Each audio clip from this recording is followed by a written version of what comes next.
Hello ನಮಸ್ತೆ. ನಾವು ನವ್ಯ ಅಂತ, ಇವ್ರು ನನ್ನ ಹಸ್ಬೆಂಡ್ ಅಜಯ್ ಅಂತ. ನಾವು ಬ್ಯಾಂಗ್ಳೂರಿಂದ ಬಂದಿರೋದು. ನಾನು ಆ್ಯಕ್ಚುಲಿ ಅರುಣಾಚಲಕ್ಕೆ ಬರಬೇಕು ಅಂತ ಸುಮಾರು ಒಂದು 2 ವರ್ಷದಿಂದ ಅಂದ್ಕೊಂಡಿದ್ದು, ಒಂದ್ಸಲನೂ ಸಾಧ್ಯ ಆಗಲಿಲ್ಲ ಬೇರೆ ಬೇರೆ ಕಾರಣಗಳಿಂದ.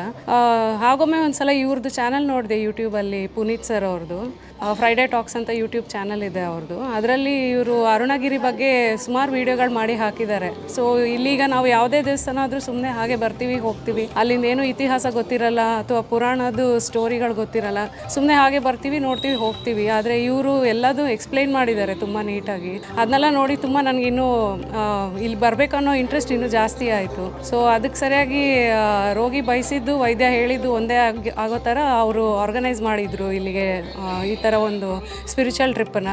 ಸೊ 2 ದಿನದ್ದು ಅರುಣಾಚಲ ಟ್ರಿಪ್ಗೆ ಅದಕ್ಕೆ ನಾನು ಯಾವಾಗಾದರೂ ಸಾಧ್ಯ ಆದರೆ ಹೋಗಲೇಬೇಕು ಅಂತ ಅಂದ್ಕೊಂಡು ಹೋದ ತಿಂಗಳು ಪ್ಲ್ಯಾನ್ ಮಾಡಿದ್ವಿ. ಅದು ಪೋಸ್ಟ್ಪೋನ್ ಆಗಿ ಈ ತಿಂಗಳು ಹೋಗಲೇಬೇಕು ಅಂತ ಬಂದಿದ್ವಿ. ಆ್ಯಕ್ಚುಲಿ ನನಗೆ ಅಷ್ಟು ಹುಷಾರಿಲ್ಲ, ಬಟ್ ಇಲ್ಲಿ ಬರಲೇಬೇಕು ಅನ್ನೋ ಹುಮ್ಮಸ್ ಜಾಸ್ತಿ ಇದ್ದಿದ್ದರಿಂದ ಇದು ಮಾಡ್ಕೊಂಡು ಬಂದಿದ್ದೀವಿ. ತುಂಬ ಖುಷಿ ಆಯಿತು ನಮಗೆ. ಇಲ್ಲಿನ ವಾತಾವರಣ ತುಂಬ ಚೆನ್ನಾಗಿದೆ.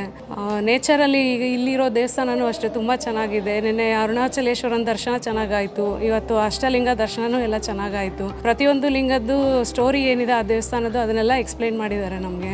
ಸೊ ಬಂದಿದ್ದು ತುಂಬ ಸ್ಯಾಟಿಸ್ಫೈ ಆಗಿದೆ ನಮಗೆ. ಈ ಥರ ಸ್ಪಿರಿಚುವಲ್ ಟೂರ್ಸ್ ಮಾಡಬೇಕು ಇನ್ಮೇಲೆ ಮಾಡಿದ್ರೆ ಅಂತ ತುಂಬ ಅನಿಸಿದೆ. ಖುಷಿ ಆಯಿತು ಒಟ್ಟಿನಲ್ಲಿ ಇಲ್ಲಿ ಬಂದು.